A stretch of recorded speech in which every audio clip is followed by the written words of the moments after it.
Hi, I'm the Moorlander and this is Moorlander Tactical. Now, a company that I've worked with quite a lot on my sister channel, Moorlander EDC, got in touch and asked if I'd like to have a look at a new weapons light, which I said definitely, because this is perfect for here on Moorlander Tactical.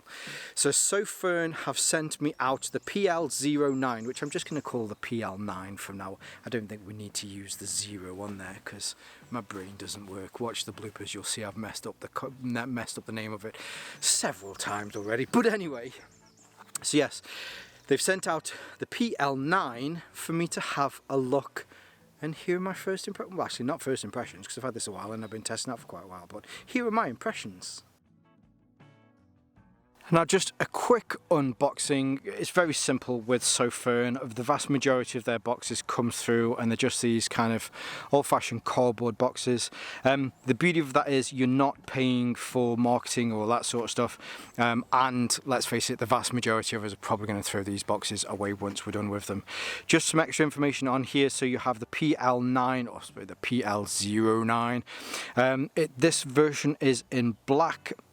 What I do like about the fact is that they're not scrimping on LEDs with this, so it's using the SST40, and there you can see the colour on there. It ranges between 6,000 to 6,500, made in China, which, let's face it, the vast majority of lights that we all use are pretty much all made in China. When you get it, it does come with this, which is a bit strange, mainly because you don't actually have to take anything off to get this to work. It does come in this kind of bubble wrap, and the bits that you get in here, so it does charge via USB Type-C, and it does come with a USB Type-C cable with this.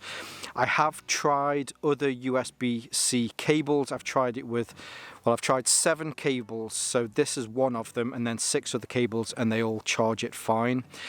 I always make sure that I do this mainly because I'm not saying that it's a proprietary USB-C cable, but often, because if you see the gap around the side, sometimes you can get these where the plastic moldings around them are reasonably thick.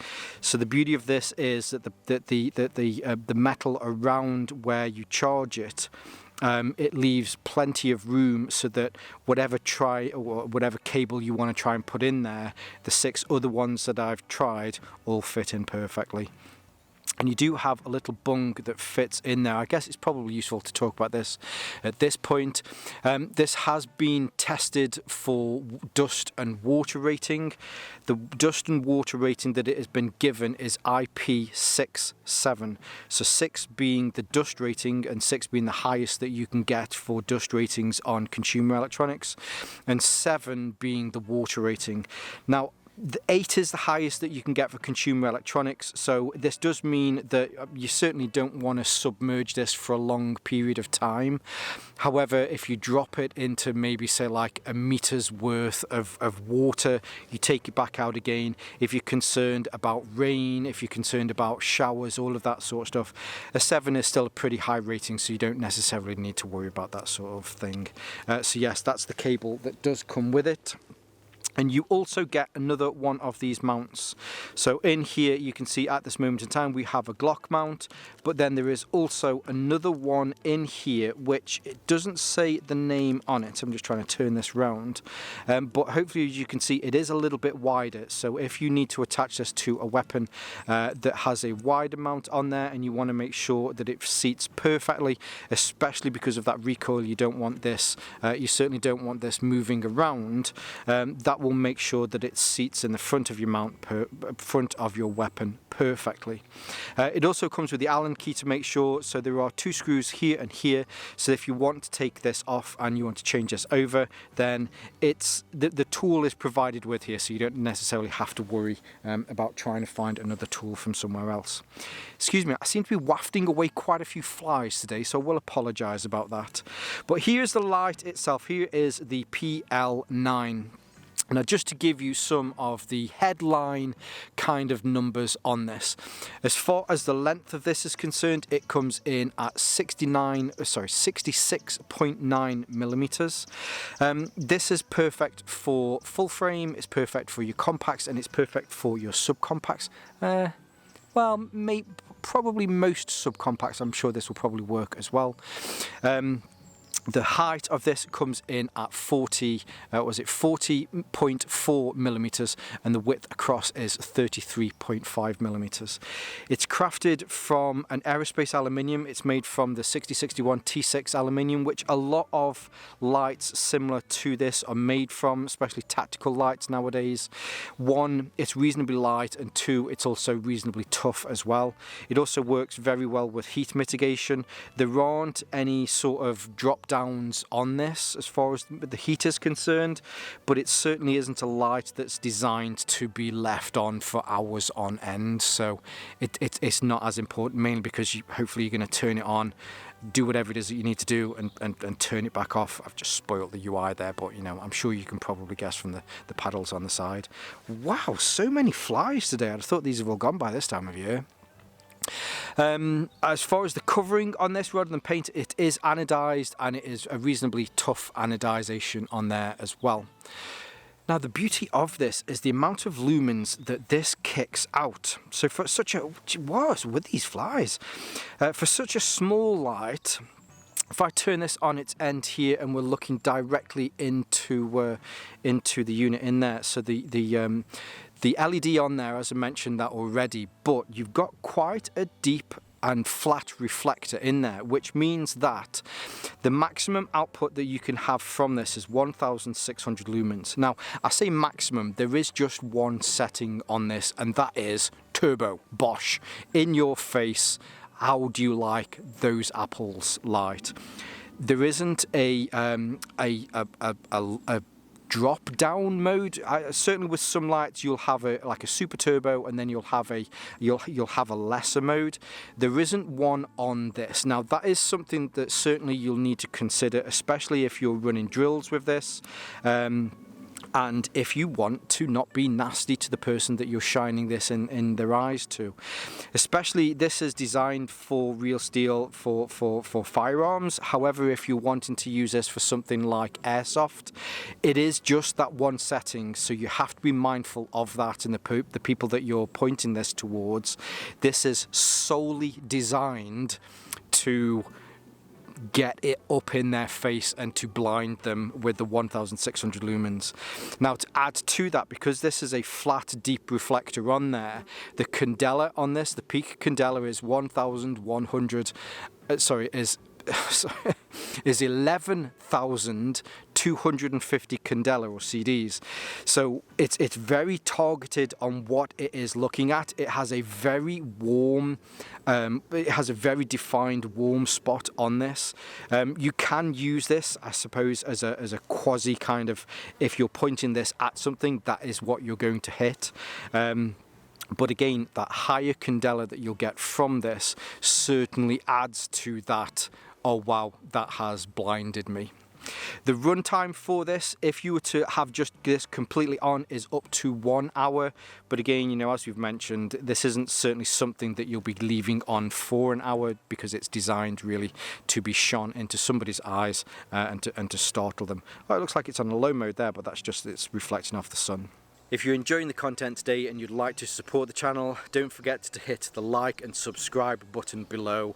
If you do choose to do that, I'd like to say thank you and welcome on board into the Moorlander community. Now back to the content.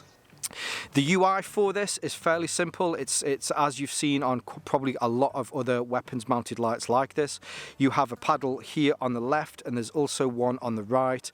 So whether you're a lefty or a righty, you can either do this with your finger, if that's your trigger finger, or with your stabilizer hand, you can turn it on and off with your thumb as well. That's kind of it, you know. There is just that one mode. There isn't a high or a low that you can kind of switch them between. Once it's on, you can do a strobe as well with a double press. The strobe on this is a variable refresh that when you shine this in somebody's eyes within quite a short period of time, it definitely does give you a headache in the dark. But again, you know, there's no qualms about how this is used. It's designed to be shone into the eyes to startle somebody so that they can't see what they're doing, and you know, you can do whatever it is that you need to do. Now, as far as fixing this is concerned, it is very simple to fix. Now, just to be clear, this is unloaded and there is definitely nothing in there. This is an airsoft replica that I'm just using for now, just to show how this fits. What I thought is I'd show this on a Glock, mainly because with certain Glocks you're limited to how this fits because you just have that one point here at the front. I know there are lots of other firearms out there that have these staggered all along, so I thought it'd be useful to show it with this one where you have less options. To put it on, it's fairly simple. As long as you get that groove in there, you can slide it onto the rail on the front, pull this back. It will give a small click and then you know that you're on. Now, there are not a lot of adjustments with this. The only adjustment is changing that bar at the front to make sure that there is no movement, especially with recoil when it's on your firearm. Unfortunately, this bit here hasn't got that slide mechanism that could bring it closer to your trigger guard. But I think what I found with this is, so some of the features on here, it's a very simple feature set. But I also think that that's reflected in the price as well. If you wanted to have this so that it would move ever so slightly, so that you have your mounting point and then the light underneath here is allowed to shift ever so slightly forwards and backwards, that would be reflected in the price. And I think for the price with this, it's reasonable for the feature set that you're getting with this. Oh, these flies. But again, so when you're holding this, being able to index this with your trigger finger is relatively simple to do. For me, I have a medium to large size hand, just reaching past here. It is roughly in the right place, so for me, I wouldn't need to be able to move this back anyway, it's just right. Whereas if I'm using this with my other hand here, just being able to drop my thumb to be able to actuate this, again, is fine, or double pressing this and being able to put it onto its flash as well. Now, the last little thing to probably add about this is just making sure that you're aware of how this is going to fit into a holster. I don't think as far as protruding past the front of the weapon itself, so this is a Glock 17 full frame Glock 17, it probably fits maybe 2 or 3 millimeters past there, and it drops probably about 5 or 6 millimeters past the trigger guard. Obviously, if you have a holster specific to a firearm, then it might not fit, and yeah, you know, it is what it is. I guess we all know how holsters work, and especially with Kydex ones. So it might mean that if you're opting for something like this, then you're going to have to look at a new holster setup. But that's the beauty of, you know, firearms and pew-pews and having fun with that sort of stuff. So yeah, so all in all, I think for the price, it's a great little light. It's easy to work, it's easy to actuate. 1,600 lumens directly into the face will make sure that whoever this is pointed at will hopefully stop what they're doing so that you can do whatever it is that you need to do. Doesn't get too hot for leaving it on for prolonged periods of time, although let's face it, and I know I've said this a few times, this isn't the type of thing that maybe you're going to have on for 30 minutes whilst you're trying to find something. If you need to have something like that, then you're going to have a dedicated flashlight. This is a weapons mounted light that should be used as such. So yeah, a nice little budget friendly light for somebody that's thinking of getting into this kind of thing so that you can see better in the dark. So there you go. Now I do want to say a huge thank you to Sofirn for sending this out to me. I'll leave some of their links below so that you can see more from them and you can see more from this light and some of the other lights that they have. I'll also leave some of my social media links so that you can see more from me here on Moorlander Tactical and my sister channel, Moorlander EDC. And whether you're watching this on YouTube or Rumble, as always, stay safe, stay Moorlander and stay EDC. Reached out and said, we've got a new weapons light, would you like to have a look? This is the PL, I forgot them for a second. I knew it was the 9. I'd got 9 in my head, but there's a 0 before it, and I went 0, and then my brain went, ooh! Let's start that again, shall we, children? Shall we? Are we still plugged in? I need to be plugged in. I need to triple check. He asked if I'd like to have a look at one of their weapons lights, which is the PL09.